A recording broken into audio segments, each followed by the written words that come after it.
성탄절 전 4주간을 대강절로 이렇게 지키고 있습니다. 4년 전부터 예수님과 관계된 주제를 한 가지씩 정해놓고 묵상하고 기도하며 대강절을 지킵니다. 2020년에는 사랑합니다 나의 예수님 이런 주제를 정했었고요. 2021년도에는 예수님이 좋은 걸 어떡합니까? 작년 2022년도에는 네가 나를 사랑하느냐. 그렇죠. 올해 2023년에는 현수막 여러분 보실 때 오른쪽에 한번 같이 읽어보겠습니다. 예수님보다 더 귀한 것은 없네. 이런 주제를 정했습니다. 예수님보다 귀하게 여기는 것 혹시 무엇이 있을까? 예수님보다 우선순위가 앞선 것 나에게 있지는 않을까? 예수님보다 더 사랑하는 것 혹시 저 깊은 곳에 숨겨놓고 있지는 않은가? 자신에게 질문을 던져보시면서 좀 수색을 하셨으면 좋겠습니다. 잘 찾아내시고 그것을 잘 처리하시면 신앙과 삶에 엄청나게 많은 유익을 얻을 수 있습니다. 본인은 안 그런 것 같은데 또 자세히 또 마음속을 살펴보고 또 머릿속을 뒤져보면 예수님보다 더 귀하게 여기는 것들이 나올 수 있다는 것입니다. 어떤 분야에서 어떤 대상이 그런 것들도 잘 처리하는 것도 신앙의 지혜이고요. 그런 것도 잘 처리하면 한두 가지만 처리해도 신앙과 삶에 큰 유익을 얻을 수 있고 또 성장할 수 있게 되는 것입니다. 2024년 대강절을 또 잘 보내시고 또 예수님께 부끄럽지 않은 성탄절을 맞이하시기를 주님의 이름으로 축복합니다. 구약시대 이스라엘 그 주변 나라들은 다 신을 가지고 있습니다. 뭐 어떤 나라든지 신을 다 가지고 있죠. 5절에 보면 시돈 사람의 여신 아스다롯, 암몬 사람의 가증한 밀곰. 7절에 보시면 모압의 가증한 그모스, 암몬 자손의 가증한 몰록. 밀곰과 몰록은 같은 신이고요. 우리가 또 알고 있듯 성경에 소개된 바알, 또 블레셋의 다곤 신. 이스라엘은 하나님을 섬기지만 주변에 있는 그 다른 나라들도 다 신을 가지고 있었습니다. 구약 성경에서 우상 숭배는 하나님이 아닌 다른 나라의 신을 섬기는 것이 우상 숭배였습니다. 그런데 이 다른 나라들이 가지고 있었던 이 우상들에게는 몇 가지 공통된 특징이 있습니다. 첫 번째는 형상이 있습니다. 깎아 만들어가지고 신의 형상들이 이렇게 그 신전에 이렇게 모셔놨습니다. 그런데 우리 하나님은 형상이 없으십니다. 그리고 이 이방 나라들의 신들은 짝이 있습니다. 짝이. 남자 신, 여자 신, 짝이 있습니다. 근데 하나님은 짝이 없으십니다. 홀로 하나님이시니까요. 그리고 이방 나라의 신들은 이 짝들이 서로 성적인 관계를 맺음을 통해서 백성들에게 풍요와 다산이라는 복을 주게 되어 있습니다. 그런데 우리 하나님께서는 거룩하신 분입니다. 그리고 우리 하나님은 이 하나님과 인간의 관계를 통해서 이 복을 주시는 분입니다. 비교해 보면 너무나 차이가 납니다. 얼마나 우리 하나님께서 정말 고귀하시고 고매하시고 매력적인지 모릅니다. 이 자신들 나무로 돌로 형상 깎아놓고 서로 짝을 맺어서 둘이 성관계를 맺으면 그것에 의해서 백성들이 풍요로운 삶을 살 수 있게 된다. 그것이 이방 신앙이죠. 우리 하나님께서는 형상이 없어요. 볼 수가 없습니다. 인간의 눈으로. 온 우주 만물을 다 다스리시는 분이고 짝이 없으신 분이고 거룩하신 분으로 인간과의 관계를 통해서 좋은 관계를 통해서 복을 주시는 분이고 그렇습니다. 그래서 이 우상을 섬기는 신앙은 실은 자기들의 이익을 위해서 섬기는 신앙입니다. 농경사회에서 이 풍요와 다산은 가장 매력적인 일입니다. 농사를 지었는데 풍년이 나면 그것만큼 귀한 것이 어디 있습니까? 근데 이 신에 절하고 이 신을 잘 잘 제사를 드려서 잘 섬기면 너희들에게 풍년을 줄 것이다. 그렇게 이야기하니까 그들이 막 제사를 드려가지고 풍년을 얻으려고 엉뚱한 신들을 나무에게 돌에게 절하고 그러는 것입니다. 예나 지금이나 풍성한 삶, 잘 사는 삶은 사람들이 추구하고 또 목표로 정해놓고 있고, 내가 잘 살 수 있다면, 풍성하게 풍요롭게 잘 살 수 있다면 어떤 일이라도 하려고 하고, 심지어는 신앙까지 팔아먹는 그런 일들이 생겨나는 것입니다. 그래서 이방 신들의 그 신앙은 신을 만족시키려는 제사를 통해서 이익을 얻어가는 주고받는 형태의 신앙입니다. 기브 앤 테이크입니다. 제사를 통해 신의 마음을 즐겁게 하고 등을 살살 긁어주어서 신으로 하여금 그 제사를 흠양하고 복을 쏟아주는 그런 형태의 신앙이 이방 신앙입니다. 하나님께서 그런 신앙은 안 된다. 그런 신에게 가서 절대로 섬기는 것은 안 된다. 하나님께서 이 부분에 대해서 엄명을 내리셨고, 이 부분에 대해서는 엄격하게 책임을 물으셨습니다.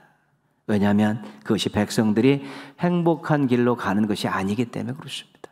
그 백성들의 멸망길로 이끄는 길이기 때문에 그렇습니다. 오늘 말씀은 솔로몬의 말년의 이야기입니다. 우리가 솔로몬의 초년의 이야기는 잘 알고 있습니다. 솔로몬은 실은 왕이 될 때 아무런 한 일이 없습니다. 한 일이 없습니다. 그냥 가만히 있었는데 하나님께서 아버지 다윗을 통해서 은혜를 베푸시고 밧세바와 선지자 나단의 그런 주도적인 지지에 의해서 왕위에 올랐습니다. 이복 형들은 왕이 되려고 막 노력하다가 결국은 다 실패했지만 솔로몬은 그 큰 노력도 하지 않았는데 왕이 올랐습니다. 솔로몬의 마음 한편에는 나 같은 사람을 왕으로 세워주셔서 감사합니다, 그런 마음도 있었지만, 한편으로는 내가 왕노릇을 잘할 수 있을까? 이 나라 백성들을 잘 다스릴 수 있을까? 이런 두려움과 걱정도 있었습니다. 솔로몬이 1,000번제를 드리죠. 1,000번제 드리죠. 1,000번제를 드리는 것은 하나님밖에 없습니다. 하나님이 도와주셔야 됩니다라고 온전히 하나님을 의지하는 마음으로 1,000번제를 드렸는데, 1,000번제 드리고 나서 꿈에 하나님께서 내가 너에게 무엇을 하여 줄고 물으셨을 때 대답합니다. 백성들을 잘 다스릴 수 있는 분별력을 주십시오. 그 솔로몬의 마음에 왕노릇을 잘하고 싶은 마음이 있었는데 자기의 능력으로는 안 되니까 하나님을 의지하면서 1,000번제를 드렸고, 그 1,000번제에 감동한 우리 하나님께서 무엇을 원하냐 이야기했을 때 지혜를 구한 것입니다. 통치 잘하고 싶습니다. 백성 잘 다스리고 싶습니다. 하나님께서 그 솔로몬의 마음과 태도와 요구에 너무 마음이 흡족하셨습니다. 내가 준 자리에서 네가 충성하기를 원하는구나. 내가 맡긴 백성들을 잘 다스리길 원하시는구나. 그 지혜를 구한 솔로몬은 하나님께서 너무 기쁘게 생각했습니다. 이런 마음을 가지고 솔로몬이 성전 건축도 한 것입니다. 그런데 솔로몬의 마음이 바뀌기 시작했습니다. 하나님을 의지하고 하나님 주신 지혜를 가지고 통치를 하다가 유혹을 받았습니다. 주변에 있는 나라들과 잘 지내야만이 나라가 안정적이고 든든할 수 있구나, 이러한 유혹을 받기 시작해서 솔로몬이 정책을 한 가지 만들었는데, 그 정책이 뭐냐면 정략 결혼이라는 것입니다. 정략 결혼. 다른 나라, 주변의 다른 나라 공주를 데려다가 자기의 아내로 삼는 것입니다. 사돈 관계가 맺어지면 사돈끼리는 서로 침략하지 않지 않습니까? 어려울 때 도와주지 않습니까? 그러니까 이 나라 저 나라와 다 사돈 관계를 정략 결혼을 통해 맺어 놓으면 저므로 이 나라가 침략 안 하고 또 이 나라가 침략하면 사돈들이 도와주고, 그러면서 나라가 안정적이고 또 평안을 유지할 수 있다고 생각한 것입니다. 이 착각이 엄청난 결과를 불러왔습니다. 이방 여인들이 솔로몬에게 이제 시집을 왔지만 자기들의 신을 여전히 섬기고 있었습니다. 솔로몬이 결혼을 할 때 이제는 우리나라에 와서 나와 결혼을 했으니까 신앙을 바꿔야 된다, 여호와 신앙으로 바꿔야 된다고 그렇게 제지하지 않고 다 허용을 해 주었습니다. 그랬더니 이 여인들이 자기의 신앙을 가지고 왔고 자기가 섬기는 신의 형상들을 다 가지고 오니까 솔로몬이 산당도 지어주고 신전도 지어주면서 거기서 신의 형상을 모셔놓고 제사를 드리도록 허락을 한 것입니다. 나중에는 자기도 한두 번씩 따라가다가 거기서 우상을 섬기는 그런 일들로 빠져버린 것입니다. 오늘 4절 말씀 보시면요. 4절 말씀, 솔로몬의 나이가 많을 때에 그의 여인들이 그의 마음을 돌려 다른 신들을 따르게 하였으므로. 9절 말씀 보시면요. 9절 말씀, 솔로몬이 마음을 돌려 이스라엘의 하나님 여호와를 떠남으로 여호와께서 그에게 진노하시니라. 하나님을 향했던 솔로몬의 마음이 우상들에게 향했습니다. 하나님만 의지했던 솔로몬의 마음이 하나님을 떠나서 다른 곳을 향하게 되어 있습니다. 기가 막힌 일이지만 실제로 일어난 일입니다. 솔로몬의 초년에는 하나님보다 더 귀한 것은 없습니다. 이런 멋진 고백을 가지고 통치했습니다. 그런데 솔로몬의 말년에는 하나님보다 더 귀한 것이 생겼습니다. 이런 부끄러운 고백을 가지고 통치를 하게 된 것입니다. 하나님보다 더 귀한 것은 없습니다. 하나님보다 더 귀한 것이 생겼습니다.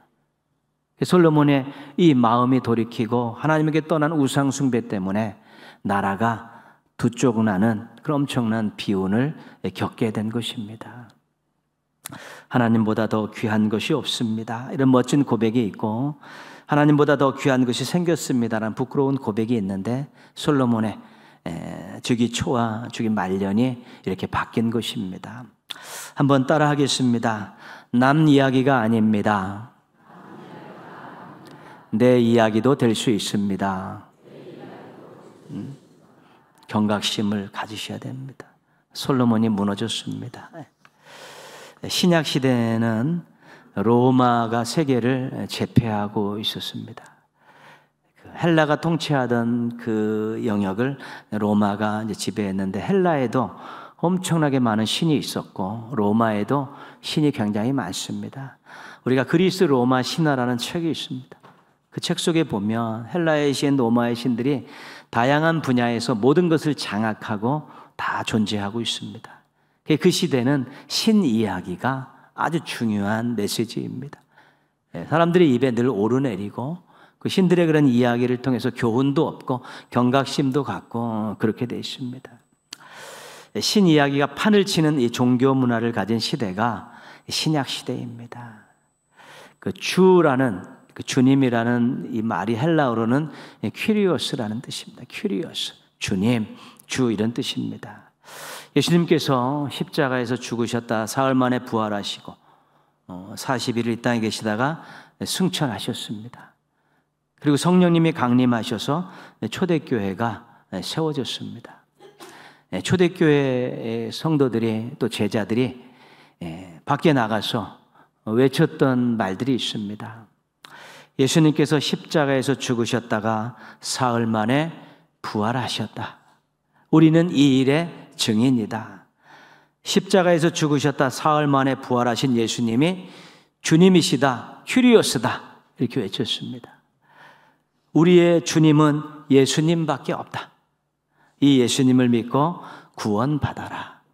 그들이 외치면서 사람들을 전도했고 많은 사람들이 교회로 회심하고 돌아와서 교회가 부흥했습니다. 근데 로마의 입장에서 가만히 보니까 로마에도 아주 유명한 신들이 아주 굉장히 많고 모든 것을 장악하고 있는 신들이 있는데 이 식민지의 작은 나라 백성들 몇 명이 로마법에 의해서 사형 선고를 받고 십자가에서 죽은 예수를 주님이다라고 큐리오스라고 주장하고 있는 것을 보고 이들이 황당해하는 것입니다. 우리에게도 엄청나게 좋은 신들이 많이 있는데 어떻게 우리 로마법에 의해서 사형 선고를 받고 죽은 그 예수를 너희들이 큐리오스 주님이라고 이야기하느냐. 발칵 뒤집힌 것이죠. 그리고 로마는 또 이 황제들을 신격화시켰습니다. 그래서 자신들이 장악한 자신들이 다스리는 모든 식민 국가에서는 로마 황제를 신으로 섬기하는 황제 숭배를 하게 됐습니다. 신전도 짓고 형상도 만들어 놓고 황제에게 숭배하게 했다는 것이죠. 그런데 이 약소국가의 몇몇의 사람들이, 작은 무리들이 황제 숭배를 거부하는 것입니다. 우리의 주님은 예수님이고 우리의 키리오스는 예수님이지 절대 황제가 될 수 없다는 것입니다. 로마의 입장에서는 자기들의 신도 섬기지 않고 자신들의 황제도 주님으로 여기지 않고 오직 예수만 주님이라고 키리오스라고 믿고 고백하고 전하는 이들이 용납할 수 없었습니다. 그래서 핍박을 하기 시작했습니다. 사회적인 불이익을 줬습니다. 사회생활을 정상적으로 할 수 없도록 모든 불이익을 주었고요. 폭행을 가해가지고 엄청나게 위협함을 주었고, 심한 경우에는 사람을 죽이는 일까지 서슴지 않고 저질렀습니다. 뭡니까? 누가 큐리오스고 누가 주님이냐를 분명히 하자는 것입니다. 우리가 섬기는 로마의 신이냐, 황제냐, 아니면 너희가 섬기는 예수냐, 누가 큐리오스고 누가 주님이냐, 이것들을 분별하기 위해서 엄청나게 핍박을 가하고 막 순교를 시켰지만 이 부분에 있어서 절대로 물러서지 않았던 것입니다. 그래서 초대교회의 교인들은 이 큐리오스 주님 신앙을 지키기 위해서 자기 삶의 여러 가지 누려야 될 것들, 기득권들도 포기하고 재산들도 포기하고 때로는 생명까지 포기하는 그런 일들을 했던 것입니다. 구약의 우상숭배는 안 하면 조금 불편하고 가난할 뿐입니다. 왜냐하면 그 신들은 풍요를 주는 신이니까 내가 그 우상숭배를 안 해도 조금 불편하게 살고 조금 부족하게 살면 되는 것입니다. 하나님께서 그냥 놔두시지는 않지만 그렇습니다. 그러나 신약시대의 이 성도들은 이 우상숭배를 안 하면, 큐리오스임을 거부하면 그들은 사회적으로 제약을 받고 소유를 빼앗기고 생명까지 빼앗기는 그런 일들을 경험하게 된 것입니다.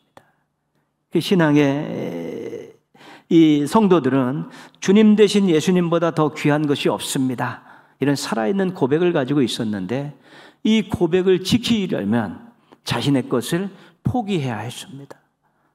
재산도 건강도 생명도 기득권도 어떨 땐 다 포기해야만이 유일한 큐리오스이고 주님이신 예수님보다 더 귀한 것은 없습니다.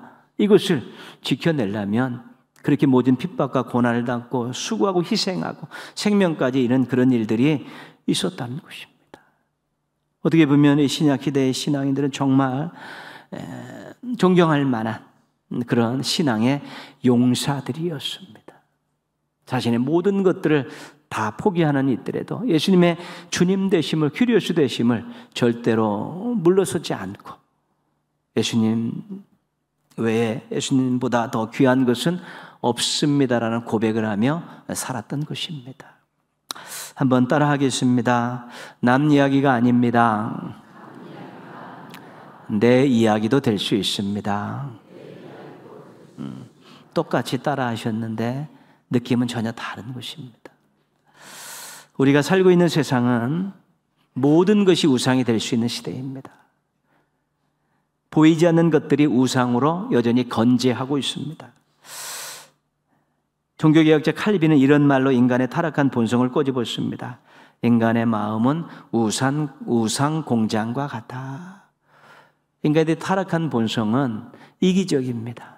이기적인 속성이 있어서 무언가 자기에게 이득이 되는 것이 있으면 끌어들인다는 것입니다. 그것이 신앙에도 들어와서 자기에게 이득이 되는 것들을 끌어들여 갖고 하나님 자리에 얹어놓고 섬긴다는 것입니다. 그 인간의 본성이, 마음이 우상 공장과 같다, 그렇게 이야기합니다. 이기적인 속성 때문에 자신의 이익, 자신의 감정, 자신의 삶이 가장 중요하고 자신의 인생의 주인이 자기라고 생각하고 자기가 책임져야 된다고 생각하면서 모든 것들을 자기 중심적으로 생각하고 판단하고 행동하는 것이죠. 그래서 이 시대의 가장 큰 우상을 자기 자신이라고 그렇게 이야기하시는 분들도 있습니다.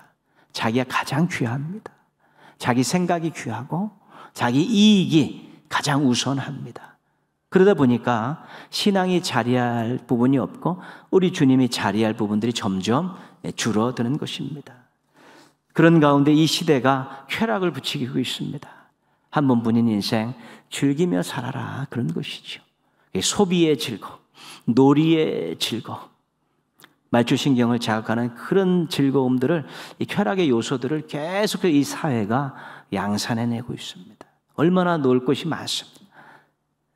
얼마나 소비 지향 쪽으로 이 시대가 돌아가고 있습니다. 거기도 즐거움들이 굉장히 많죠.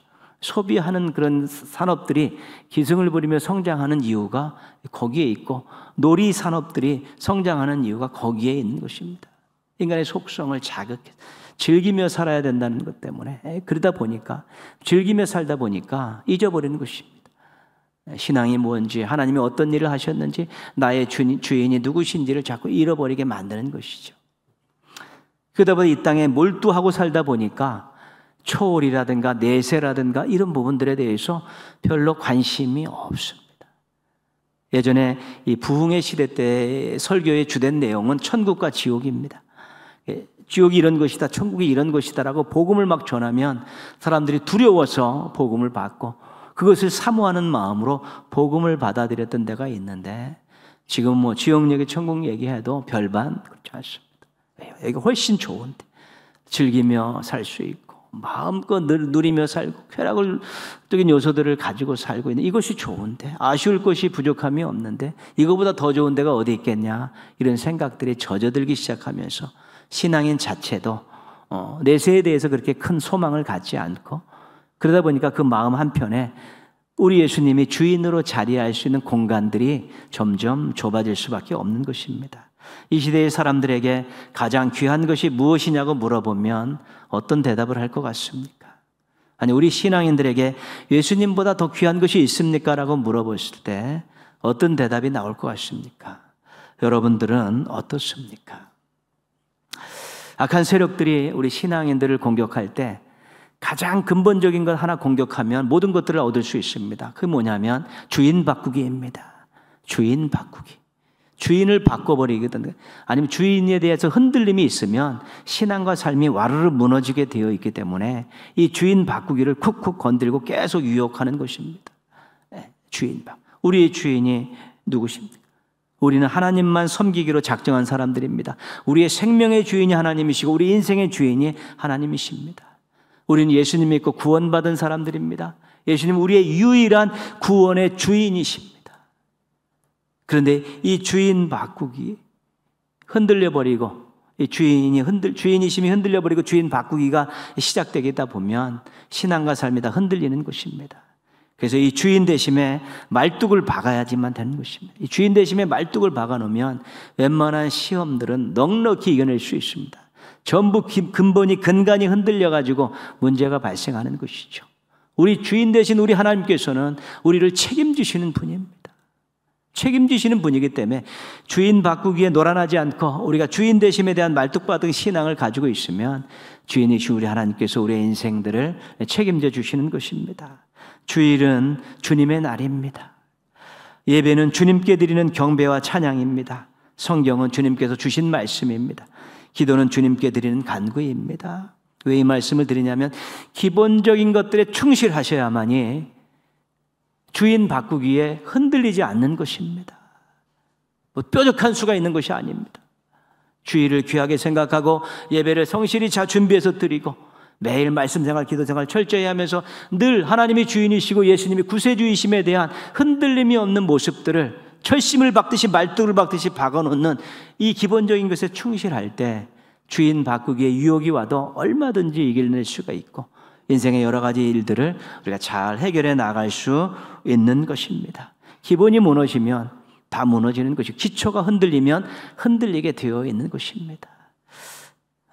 마태복음 6장 33절입니다. 그런즉 너희는 먼저 그의 나라와 그의 의를 구하라.